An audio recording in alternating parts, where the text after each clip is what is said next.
Sir, ಗುರು ಶಿಷ್ಯರು ಸಿನಿಮಾದಲ್ಲಿ ನಿಮ್ಮ ಮಗ ಕೂಡ ಎಂಟ್ರಿ ಆಗಿದ್ದು, ಅದ್ಭುತವಾಗಿ ನಟಿಸಿದ್ದೆಲ್ಲವೂ ಕೂಡ ನಮ್ಮ ಕಣ್ಣ ಮುಂದೆ ಹಾಗೇ ಹೌದು ಇದೆ. ಹೌದು ಸೊ ಅವ್ರ ಮುಂದೆ ಸಿನಿಮಾ ಜರ್ನಿ ಅದ ಅಪ್ಪನ ಹತ್ರ ಏನಾರು ಮಾತಾಡೋದಿದೆಯಾ? ಎಂಟ್ರಿ ಕೊಡ್ತೀನಿ ಅಪ್ಪ, ಹ್ಮ್. ಈ ಥರದ್ದೆಲ್ಲ ಮಾತುಕತೆ ಏನಾರು ನಡೀತಾ ಇದೆಯಾ? ಹೇಗೆ ತಯಾರಿ ಏನಾರು ಆಗ್ತಾ ಇದ್ದಾರಾ ಅಂತ ಹೇಳ್ತೀನಿ ಹೇಳಿ? ಕೇಳಿ. ಅದಕ್ಕೇನಾಯ್ತು ಅಂತಂದ್ರೆ ಹ್ಮ್. ಆಮ್, ಗುರು ಶಿಷ್ಯರು ಸಿನಿಮಾದಲ್ಲಿ ಅದನ್ನ ಎಂಟ್ರಿ ಅಂತ ನಾನು, ಯಾಕಂದ್ರೆ ಅದನ್ನ ಪರಿಚಯ ಕರೆಕ್ಟ್ ಹೌದು. ಅಂದ್ರೆ ಪರದೆಗೆ ಹ್ಮ್. ಬರದೆಗೆ ಅಂದರೆ ಈ ಒಂದು ನಟನೆ ಅಂತ ಅನ್ನುವಂಥ ಒಂದು ಪ್ರಪಂಚಕ್ಕೆ ಅದನ್ನು ಅವನು ಎಂಟ್ರಿ ಆಗ್ತಾ ಇದ್ದಿದ್ದಂಥದ್ದು.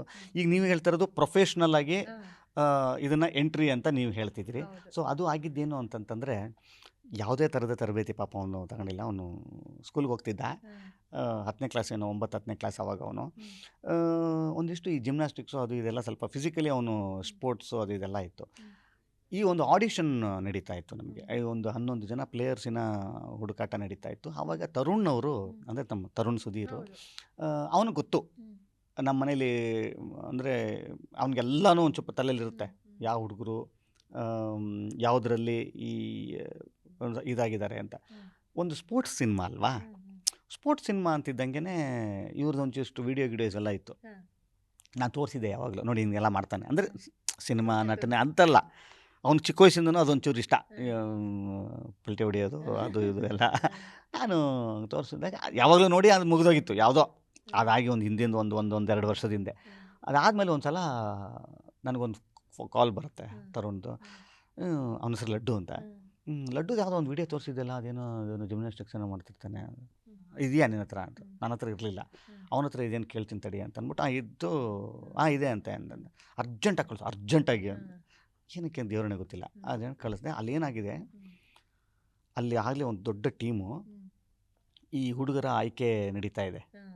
ನಡೀತಾ ಇದ್ದಾಗ ಇವೊಂದು ಅಂದರೆ ಫಿಸಿಕಲ್, ಖೋಖೋ ಅದೊಂದು ಫಿಸಿಕಲ್, ತುಂಬಾ ಫಿಸಿಕಲ್ ಇದನ್ನು ಕೇಳುತ್ತೆ. ಹ್ಮ್. ಸ್ಟ್ರೆಂತ್ ಆಗಿರ್ಬೋದು, ಎಜಿಲಿಬಿಲಿಟಿ ಇರ್ಬೋದು. ಹ್ಮ್. ಏನಂತಂದರೆ ಅಲ್ಲಿಂದ ಅವ್ರಿಗೆ ಟ್ರೈನಿಂಗ್ ಸ್ಟಾರ್ಟ್ ಆಗುತ್ತೆ. ಹ್ಮ್. ಸೊ ಆ ಟ್ರೈನಿಂಗ್ ಸ್ಟಾರ್ಟ್ ಮಾಡೋದಕ್ಕೆ ಅವನು ಫಿಸಿಕಲಿ ಫಿಟ್ ಆಗಿರಬೇಕು, ಹ್ಮ್. ಅಥವಾ ಈ ಥರದೊಂದು ಆ್ಯಕ್ಟಿವಿಟೀಸಲ್ಲಿ ಆಲ್ರೆಡಿ ಅವನು ಇದ್ದಿರಬೇಕು ಅಂಥವ್ರನ್ನೇ ಹುಡುಕ್ತಾಯಿದ್ರು. ಇದಕ್ಕೆ ಬಂದಾಗ ಎಸ್ ಅವನ್ನ ಕಳಿಸ್ಕೊಡ್ತೀಯಾ ಅಂತಂದರು. ಕಳಿಸ್ಕೊಟ್ಟೆ. ಅಲ್ಲಿ ಸೆಲೆಕ್ಟ್ ಆಗಿದ್ದಂಥದ್ದು. ಆಮೇಲೆ ಆ್ಯಕ್ಟಿಂಗಿನ ವಿಚಾರಕ್ಕೆ ಅಂತ ಬಂದಾಗ ಅವರೇನೆ ಎಲ್ಲ ಮಕ್ಳಿಗೂ, ಅಂದರೆ ಅಲ್ಲಿ ನೀವೇನು ಆ್ಯಕ್ಟ್ ಮಾಡಿದಾರಲ್ಲ ಅಷ್ಟು ಜನ ಮಕ್ಳಿಗೂ ಚಿಕ್ಕದಾಗಿ ಒಂದು ಆ್ಯಕ್ಟಿಂಗ್ ಇದನ್ನು, ಅಂದರೆ ಆ್ಯಕ್ಟಿಂಗ್ನ ಇದನ್ನು ಮಾಡಿಸಿದ್ರು.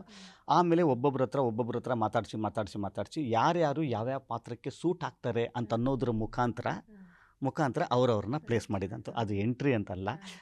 ಇನ್ನೂ ಕೂಡ ಅವನ ಈ ಸಿನಿಮಾದಾಗ ಬರ್ತಾನ, ಬೇರೆದಕ್ಕೆ ಹೋಗ್ತಾನ ಅನ್ನುವ ಚರ್ಚೆ ಆಗಿಲ್ಲ. ಓದ್ತಾ ಇದ್ದಾನೆ ಇನ್ನೂ. ಓದಿ ಮುಗಿದ ನಂತರ ಒಂದಿಷ್ಟು ಅವ್ನಿಗೇನು ಇಷ್ಟ ಅನಿಸುತ್ತೆ. ನಾನು ಯಾವುದನ್ನು ಹೇರಲ್ಲ ರೀ, ಯಾವುದನ್ನು ಹೇರಲ್ಲ. ಅವ್ನಿಗೆ ಯಾವ್ದು ಇಷ್ಟ, ಆ್ಯಕ್ಚುಲಿ ನೀವು ಇಷ್ಟಪಡುವ ಪ್ರೊಫೆಷನ್ ಮಾತ್ರ ನೀವು ಆ ಪ್ರೊಫೆಷನ್ನ ನೀವು ಎಂಜಾಯ್ ಮಾಡ್ತೀರ. ನಾನು ತೊಗೊಂಬಂದು ನಿಮ್ಮನ್ನು ಇಲ್ಲೆಲ್ಲ ನೀನು ಇದೇ ಆಗಬೇಕು ಅಂತ ಅನ್ನೋವಂಥದ್ದು ನೀವು ಎಂಜಾಯ್ನೇ ಮಾಡಲ್ಲ. ಕೆಲಸನೂ ಎಂಜಾಯ್ ಮಾಡಲ್ಲ, ಲೈಫ್ನೂ ಎಂಜಾಯ್ ಮಾಡಲ್ಲ.